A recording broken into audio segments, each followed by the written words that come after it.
Good morning. So as Lisa said when she introduced me, I'm a middle school teacher. I teach 7th grade English in New York City, and I've had the pleasure of teaching in 3 different neighborhoods, in East Harlem, in Crown Heights, Brooklyn, and now in Sunset Park, Brooklyn, all completely different, all teaching me completely different things. Now, over the last 2 years, I've had the amazing opportunity to come together virtually and face-to-face with 12 expert educators from diverse disciplines and with different areas of specialty to imagine what the future of our profession could look like and should look like. And as we put our heads together and our experience and knowledge together, we came up with a book. We had so much to say, it wasn't suitable for an article or a multimedia presentation. It is a book. Here we are. And here's the book. It's called Teaching 2030, What We Must Do for Our Students and Our Public Schools Now and in the Future. So as we developed our ideas, we've noticed that there were 4 big themes that seemed to be driving our vision and the way forward. We're calling them emergent realities because although the book is focused on where we want to go for 2030, these are things that are beginning to happen now, for sure. A transformed learning ecology for students and teachers. This reminds me very much of the presentation we just saw and the keynote presentation last night. Seamless connections in and out of cyberspace, differentiated pathways and careers for the 21st century, and finally, teacherpreneurism, a new word, building off Erin's presentation, one that hopefully will be in WordNick if it isn't already, and that all of you will have an idea about the definition of by the end of this presentation. So I'm actually here to talk about teacherpreneurism and that 4th concept. So in the spirit of imagination and the very challenging task we had to do to imagine 2030, I'm going to ask you to allow me, use your imaginations and allow me to speak to you as myself in 20 years. So, good morning again. I'm Ariel Sacks. I've been teaching now for 27 years, and I'm a teacherpreneur. In fact, I've been a teacherpreneur long enough to do some really amazing things. I'm twice decorated. Here are my medals of honor. And this all started back in the early teens, 2010, 2011, 2012. Teachers, especially those with a certain ambition and creative drive, were just dropping out of the profession like flies. They felt stuck, like there was no way to really advance in the profession without moving out. They were frustrated by the lack of flexibility to kind of pursue ideas beyond the daily routine that was necessary to educate students on a day-to-day basis. And more than anything, and I know because I was one, they were frustrated by the limitations that they felt in how they were able to respond to both the obstacles and the opportunities that they saw for their students' learning. It seemed like the people who were actually doing the doing, the reforms as they used to call them, didn't know the students they were trying to help, and they didn't know the communities in which the students were growing up, nor the teachers that were working with the students. And the people that did know the students and knew their communities and their parents and were their teachers didn't have the time or the authority to make change beyond their 4 classroom walls.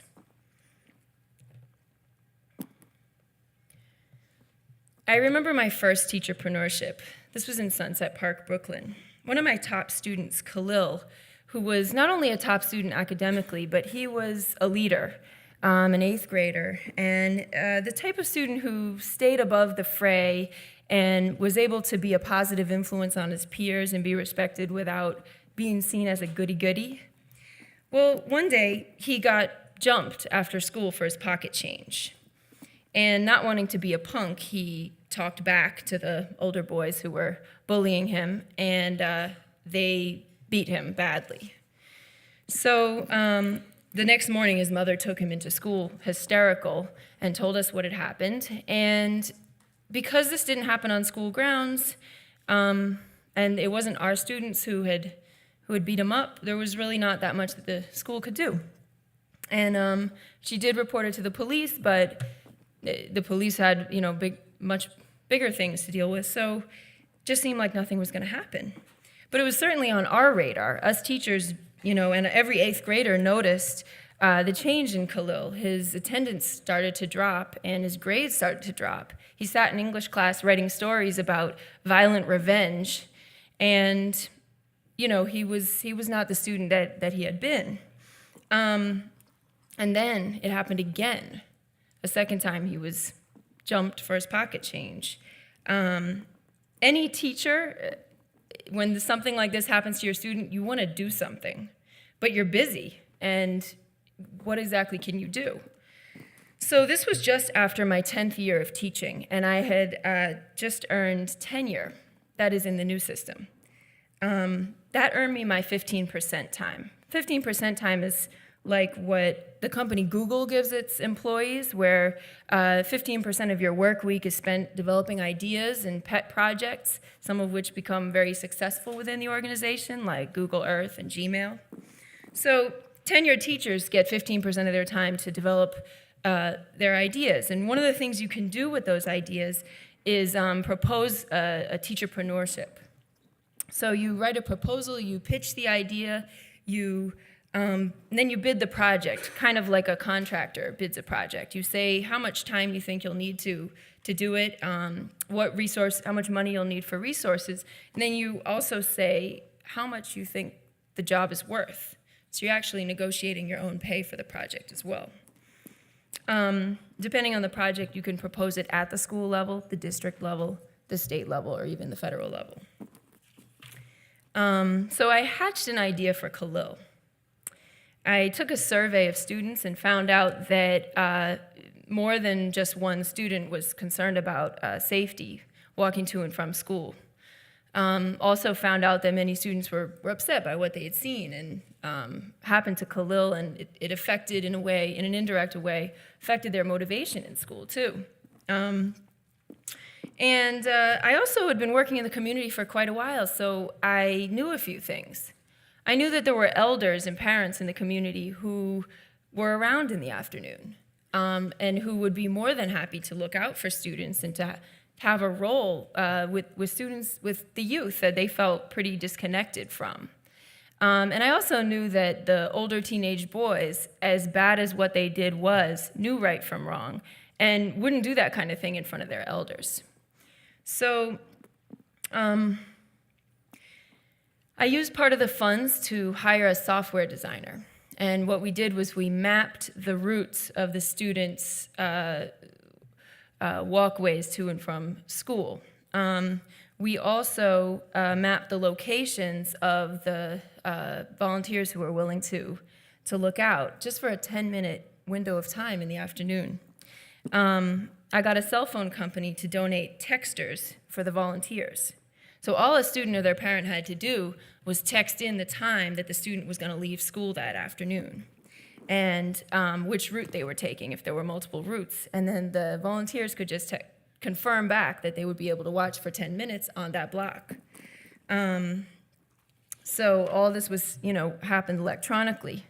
So this was fully funded by the school and with a little bit of help from the district. And by the end of a semester, we were able to get it up and running so that students could walk home safely with elders looking out for them. The program was so successful that not only did attendance and morale improve of the students, but we found out later that actually crime in the neighborhood decreased with all those elders watching over the streets. And it was a safer place for students to be students. I got decorated for this project. That was my first medal. And that goes on my record. It then makes it easier for me to negotiate future negotiate my next teacherpreneurships because I have a positive record. From there, I got a district teacherpreneurship to help groups of teachers to do the same sort of thing in their school communities. And the software developer that I hired, he started a business with the idea. In exchange for the idea, he gave me shares of his business. And 15 years later, he's doing well and continuing to develop the technology to solve all of the problems that keep coming up. So you're probably wondering, how do I have time to do all that stuff? It does take a lot of time. So while I have a teacherpreneurship, I drop down to teaching half a load. So instead of 4 English classes, I teach 2 English classes. Who teaches the other 2 English classes? A new teacher. See, back in the early teens, and actually back in the old days in general, teaching required way too much of beginning teachers, but later on failed to utilize teachers' knowledge and expertise gained along the way. With teacherpreneurships, there's a structure that makes a space for teachers to solve problems that only we know how to solve, that only we know are there and have an idea of how to solve, and the relationships to actually solve them in real time before it's too late for our students. Back in 2010, Khalil would have just sat there, wondering, well, how powerful is my education if it doesn't give me the skills I need to survive in the streets? And if my education isn't going to give me that, what will? Meanwhile, reforms, money would have been poured into reforms that would never actually affect him. And going the old route through traditional policy routes, any sort of fix for Khalil's problem would not actually help Khalil, it would help students in future grades. So you're probably wondering, how did I get my second medal? Well, I was actually the one to come up with the idea of giving 15% time to students, not just to teachers. So after students are able to demonstrate proficiency on some of the basic skills that they need for that grade level, they can then be given 15% and matched with a professional, a local or cyber professional who's willing to donate time to work on a project with a student who's interested in their area of expertise. And they can actually write off that time as on their taxes as a donation. Okay. So now, back in the present moment, how do we get from here to where we were just a moment ago in 2030? This is the beginning of a mind map of how the career trajectory of a teacher might look.